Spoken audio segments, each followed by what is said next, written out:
एगो नेताजी के यहाँ 17 ठिकाना पर छापा पड़ रहा है, बताइए। हाँ जी, अरे बाप रे, ये तो धोती खोल रहा है। 17 ठिकाना पर छापा पड़ रहा है। मनी कितना बटोरन लाल सब है कि मिला मौका की गर्दा उड़ा देता है।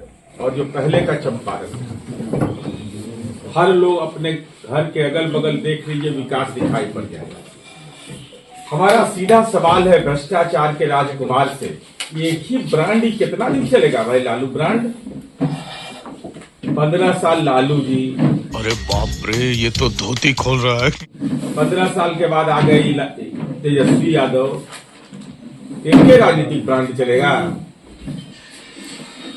और राजनीतिक आर्थिक अपराध का विरासत आपके पास, जमीन का विरासत तेजस्वी यादव आपके पास। अरे बाप रे, ये तो धोती खोल रहा है।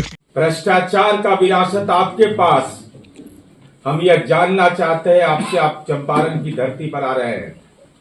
1093 जो अपहरण हुआ था फिरौती के लिए, उसका कौन कितना हिस्सेदार था, जरा इसका खुलासा करिए।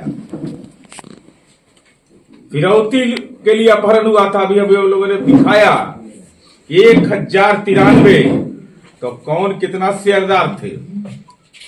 अफसर कितना शेयरदार था? राष्ट्र नेता कितने शेयरदार थे? क्योंकि आमतौर पर मीडिया में उस समय बातें आती थी और यह कहा जाता था कि ले दे के फरियाल सब हो। तो आप तो तेजस्वी यादव, आपको सब जानकारी होगा। अब पिताजी आपके साक्षात विराजमान है, माताजी भी स्वस्थ है।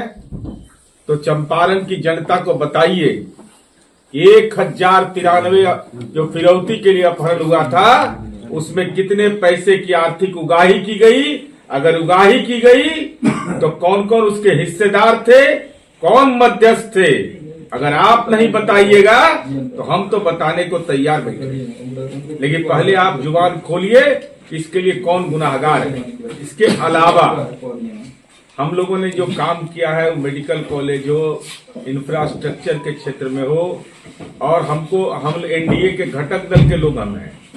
आदरणीय प्रधानमंत्री नरेंद्र मोदी जी, माननीय मुख्यमंत्री नीतीश कुमार जी, माननीय चिराग पासवान जी, माननीय जीतन राम मांझी जी, माननीय उपेंद्र कुशवाहा जी के नेतृत्व में एनडीए गठबंधन है। हमारा लक्ष्य तो तय है कि हम एक साथ मिलकर चुनाव लड़ेंगे और 2025 में 225। लेकिन तेजस्वी यादव, हम आपसे जानना चाहते हैं कि आप तो 4 सीट पर विदा हो गए, और 4 का जरूरत विशेष जगह पर पड़ता है। एकदम खास अंतिम समय जब आता है तो 4 की जरूरत पड़ता है। तो 4 पर तो लटक गए आप, आपके पिताजी भी लटक गए थे 4 सीट पर, आप भी लटक गए 4 सीट पर। तो आखिर ये गठबंधन है कैसा कि तेजस्वी यादव के नेतृत्व में जो राष्ट्रीय जनता दल है, अभी राजभवन मार्च में वामपंथ की पार्टियां और कांग्रेस का राजभवन मार्च हुआ, राजद को राजनीतिक रूप से अछूत मान लिया गया। तो आपके राजनीतिक सामर्थ्य पर तो सबको पता ही चल रहा है कि क्या आपकी स्थिति बन गई है। इसलिए उम्मीदवार खोजो यात्रा में निकले हैं, और आर्थिक उगाही यात्रा भी इसको कह सकते हैं। लेकिन आपके माध्यम से हम बिहार में इस सलाह, मैंने चंपारण में सलाह देना चाहते हैं कि देखिए भाई, एनडीए की सरकार में भू राजस्व मंत्री हैं डॉक्टर दिलीप जायसवाल जी, ऑनलाइन सब जमीन का कर दिया है। जमीन खरीद लीजिएगा, ऑनलाइन रिकॉर्ड हो जाएगा। तो जमीन दीजिएगा कोई तो पकड़ाइएगा। आर्थिक अपराध इकाई बहुत सक्रिय है यहाँ, ईडी सक्रिय है, और ईओयू भी सक्रिय है, सीबीआई भी सक्रिय है, ईडी भी सक्रिय है। इसलिए कोई साइलेंट लेन देन मत करिएगा। अगर कोई घपला में शामिल हुए तो भ्रष्टाचार के राजकुमार पर क्या अंतर पड़ना है? तो बेचारे 420 के आरोपी है, ये हैं, इनको कोई दिक्कत है नहीं, तो कोर्ट में हाजिर लगावे का आदतें लगल है। लेकिन जो भी करिएगा वो पकड़े जाइएगा। इसलिए पहले ही से हम चेतावनी दे रहे हैं, ऐसा कोई गलती मत करिएगा, कोई साइलेंट डील मत करिएगा इन लोगों के साथ।